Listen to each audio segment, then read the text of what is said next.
మనము అందరికీ నమస్కారం అండి. మరో మంచి విషయంతో మీ ముందుకు వచ్చేసా. ఓకే. ఏమి లేదండి. మనము ఏదైతే ఎవరికైనా ఇస్తామో అదే పొందుతామంట. ఏదైతే ఇస్తామో అదే పొందుతామంట. ఎలా తెలుసా?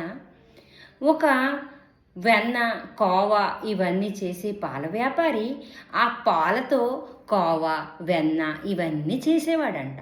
చేసి కేజీ పొట్లాల కింద చేసి అవే ఒక పెద్ద వ్యాపారికి తెచ్చి అమ్మేవాడు. వాడు ఫ్రిడ్జ్లో ఉంచుకొని అట్టి అమ్ముకుండేవాడు. అయితే ఆ ఒక్క సామాన్లతో ఇంటికి కావాల్సిన ముడి సరుకులన్నీ తీసుకొని వెళ్ళేవాడంట. పంచదార, ఉప్పు ఇలా అన్నీ తీసుకొని వెళ్ళేవాడంట. అయితే తీసుకొని వెళ్ళినప్పుడు ఇంటికి తీసుకొని వెళ్ళేవాడు. పాల వ్యాపారి ఒకరోజు ఏం చేశాడు అంటే, అదే పెద్ద సావుకారి ఎవరైతే ఉన్నారో ఆ సావుకారి ఏం చేశారు, తిని పంపించిన పాల వెన్న పొట్లాలన్నీ చూశాడనమాట. ప్రతి ఒక్కటి కూడా 900 గ్రాములే ఉందంట, కేజీ కూడా లేదు. అయితే అప్పుడు ఎవరైతే పెద్ద వ్యాపారస్తుడో ఇంత మోసం చేస్తాడా, నాకు చాలా కోపమైపోయి ఇసిరిసి చేసి చాలా అట్టహాసం చేశారు. చేసిన తర్వాత నలుగురికి కూడా చెప్పారు కూడా అట ఆ విషయం. చెప్పిన తర్వాత ఆ తర్వాత మరో వారం రోజులు 10 రోజుల తర్వాత మళ్ళీ కోవా, పాలు అన్నీ భార్య ఏవైతే చుట్టు ఇచ్చిందో ప్యాక్ చేసి అవే పట్టుకొని వచ్చాడు. వస్తే పాల వ్యాపారి, నువ్వు మోసగాడవి, నిన్ను నమ్మకూడదు, నువ్వు ఇలాంటి సరుకులు ముడి సరుకులు నాకు ఇచ్చావు, ముడి సరుకులు అనలేదు, ఇలాంటి పాల ఇవి ఇచ్చావా, ఒక్కటి కూడా కేజీ లేదు, అన్నీ కూడా 900 గ్రాములు మాత్రమే ఉంది. అయితే కేజీ అంటే 1000 గ్రాములు కదా, ఆ 900 గ్రాములే ఉందంటే నలుగురిలో రచ్చ చేసి గొల్లు పెట్టాడు ధనవంతుడు.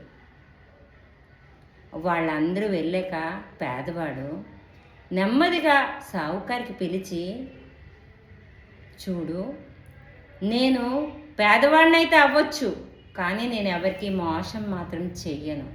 నేను మోసం కూడా చెయ్యలేదు నీకు, ఎందుకంటే నువ్వు నా దగ్గర తక్కిడి కొనుక్కోవడానికి గుళ్ళుకి డబ్బులు లేవు కాబట్టి, పేదవాడిని కాబట్టి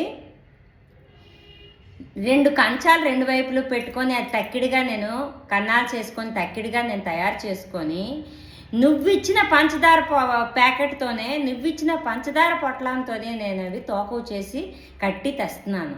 అయ్యో, నువ్వు ఒక్కడవే కాదు, నీలాగా నేను ఎంతమందికి మోసం చేస్తున్నానో, ఎంతమంది మోసపోతున్నారో అని చాలా బాధపడ్డాడంట. మరి 10 మందిలో గొల్లు పెట్టి చెప్పాడు ఎవరు? సావుకారి. కానీ ఆ వ్యక్తిదే తప్పు, కానీ అదే గొల్లు ఆ 10 మందిలో పెట్టకుండా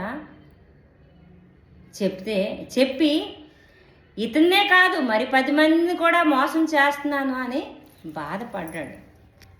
అయితే ఇందులో ఉన్న నీతి ఏంటి తెలుసా? మనం చేసిన మంచి మనకు కనిపిస్తుందో లేదో నాకైతే తెలియదు, కానీ మనం చేసే చెడు మాత్రం మన వెంటే ఉంటుందంట. తస్మై జాగ్రత్త. అంటే ఈ కలియుగంలో అన్నిటికీ మారిపోవడం అంటే అంత సులువైతే కాదు, నవ్వుల పాలు అవుతాము, కానీ కొన్నేనే మార్చుకోవడానికి ప్రయత్నిద్దాం. ఇంతటితో సెలవు తీసుకుంటున్నానండి. ఎవరికైనా మనసు బాధ పెట్టినా, ఇబ్బంది పెట్టినా, తప్పుడు మాట్లాడినా క్షమించండి. ఈ శుక్రవారం లలితాదేవి ఆశీర్వాదంతో మనందరం బాగోవాలని కోరుకుంటూ సెలవు తీసుకుంటున్నాను.